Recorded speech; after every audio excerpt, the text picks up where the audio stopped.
Welcome back. We cover the trials and tribulations of California extensively on this program. It seems odd to us that a state with the most temperate climate in the hemisphere, boundless natural resources, and more innovation than anywhere on the planet would find itself overrun by illegals, drowning in debt, wading through the homeless, and avoiding feces and needles on city streets. Oh, and by the way, burnt to a crisp from wildfires that were totally avoidable. It worries us that if a place like this, with all of the advantages of California, could slip into political and physical ruin, it could happen anywhere.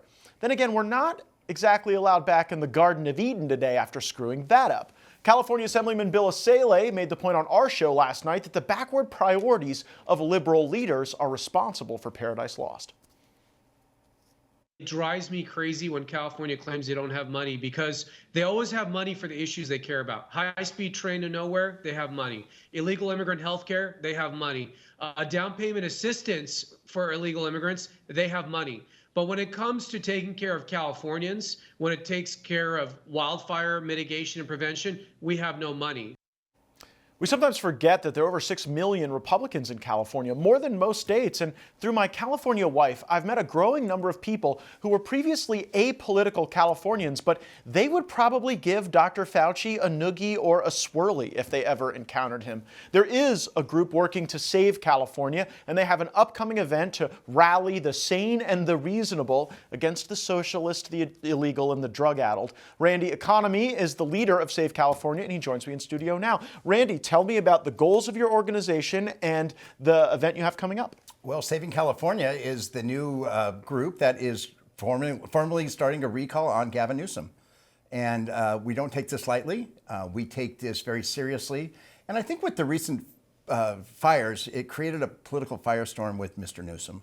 And we really saw the incompetency of this one really inferior politician who has basically he's worn out his welcome after so many years. You say he's an inferior politician. He is. But you led the last recall, right? I was the senior advisor to the last recall, correct? And he got more votes than he did even when he was initially elected. And so to those who might be skeptical of the recall strategy, who might say that it could embolden him or it could give him a basis to raise money, what would be your response?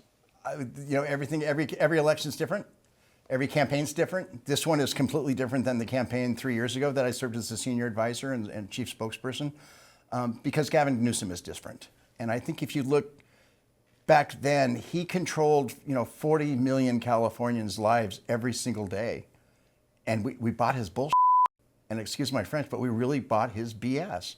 And I think at the end of the day, people have seen through him incredibly. And I think that's what's so different about this particular time. And then there's just the anger. People are angry, Matt.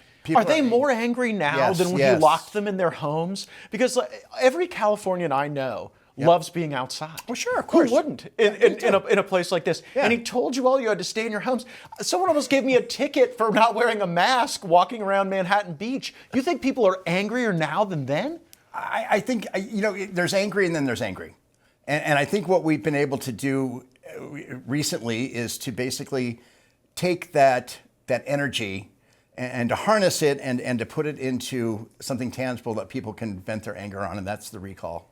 Tell me about the event you have coming up. Yeah, we have a press conference with Mel Gibson at Altadena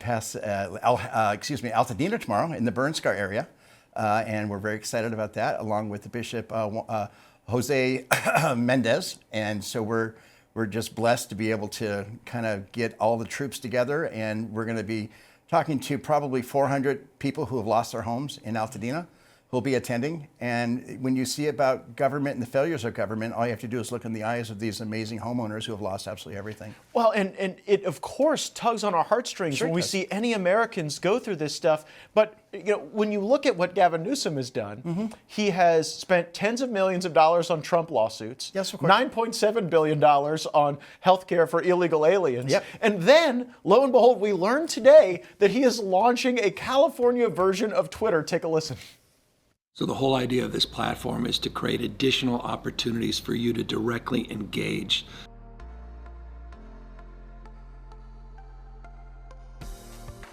to hold government accountable, to make sure that your ideas are actionable and that we are responding in real time. The idea is to find consensus, both in in-person opportunities, but also creating this new platform to create online opportunities on reimagining the future of your community, focusing on public safety, wildfire safety, to make sure we rebuild with more resilience. The online participation platform is engaged.ca.gov. We hope you could participate. So it seems like he wants to rebuild Twitter before he wants to rebuild people's homes, all while asking for a $40 billion bailout from Congress. Your reaction? Well, he wants to reimagine things. Right. He wants to reimagine, rebuild California in this nonsensical, bizarre way that I don't think even he doesn't even know how to do this. But it's a great talking point, and it makes him feel good. And I think it makes his internal supporters like knowing that he's out there actually doing something. And at the end of the day, it's the same old Gavin Newsom. He's failed every one of us so many years that, you know, this new project he's doing will go completely up in smokes. I mean, I don't mean that in a negative way, but it'll go completely up in smokes. Yes, anything he touches gets destroyed. This guy is a man not of character. This man is just a B-rated politician. Well, is he running for president, do you think, Of course Randy? he's running for president. And do you think if he's successful in this recall that will embolden him? Or do you think the recall can function as a way to showcase this series of failures we've been talking about? Well, I think if we do this right, and I'm in this to do this right, we will get him out as governor within the next 4 or 5 months, 6 months, tops. And then I think when we can do the cleansing of California for the last 18, 16 months of his governorship with him not being in Sacramento, I think people are going to start getting hope again. And I think that's what we need in California. We need somebody who can go ahead and give us hope instead of nonsensical, ridiculous punchlines and these PR stunts. What kind of Republican could win in this state, Randy? I don't know if a Republican can win in this state, and I don't say that lightly. So you think a recall can be successful, Sure. but that they would recall him and put in someone else from the left, not the right? Not necessarily from the left. It could be somebody who's right in the middle. Is that what you think? Is that kind of the model you're looking at for this Listen, effort? I respect all the Republicans of California just as much as I respect all the Democrats. The simple fact of the matter is that the Republican Party in California needs to have a rebirth. It needs to be organized, just like the Democratic Party is. One thing you got to take away from the Democrats is they're organized here in California. Well, they're downright socialists. It's not a system that doesn't lend itself well to organization. It doesn't lead itself well, but damn it, they win elections. Yeah.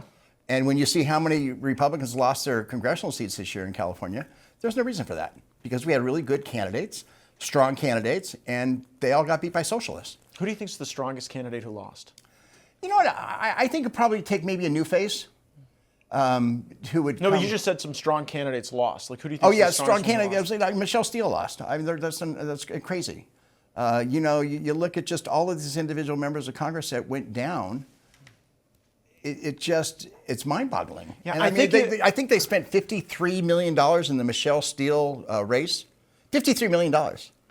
That's insane. That's an you wonder what people are buying. And people are wondering why, we're going to, people are already saying, oh, we're going to, this recall is nothing more than a cash cow, and it's a money grab, and it's going to cost taxpayers now $250 million to hold one special election. And it's a fear tactic. But the greatest thing that we do, Matt, in California is we live in a democracy. And the recall is the last resort. And when we have a serious attempt to remove this governor, it's because the people and the state constitution allows it. Now, the state legislature has recently changed the rules of the recall, which will go into effect in 2025. I love that when the left changes the rules in the Change the middle rules, of the game. I think It's goes got a into very effect. like COVID 20. Yeah. 2020 It's like, energy. okay, well, let's reimagine let's reimagine how to do recalls. Well, I hope you're able to reimagine a Well, little bit of success for this thank state you. because it is sad to see It such is. wonderful people put in a position like this. And I just wonder if they're ready to break out of it. And maybe they can, and maybe Mel Gibson's the guy to help shake them up and give them the message. I like Braveheart, but anyway, Matt, if you can also go to recall, you can go to savingcalifornia.vote, savingcalifornia.vote. That is our official website. You can sign up to be a volunteer. We've already, Matt, you're not going to believe this, we already have 11,500 people who have signed up to volunteer, to pass petitions, and to get involved in the campaign as soon as it is started by the Secretary of State. So we're looking at about another couple of weeks that we'll get the actual formal green light. Everything has been green lit so far. But another couple of weeks, and we're going to have the petitions in hand. We and we'll will do that. continue to follow the story. Randy Economy, the Thank you, leader of Matt. Save California, thank you so much for your efforts.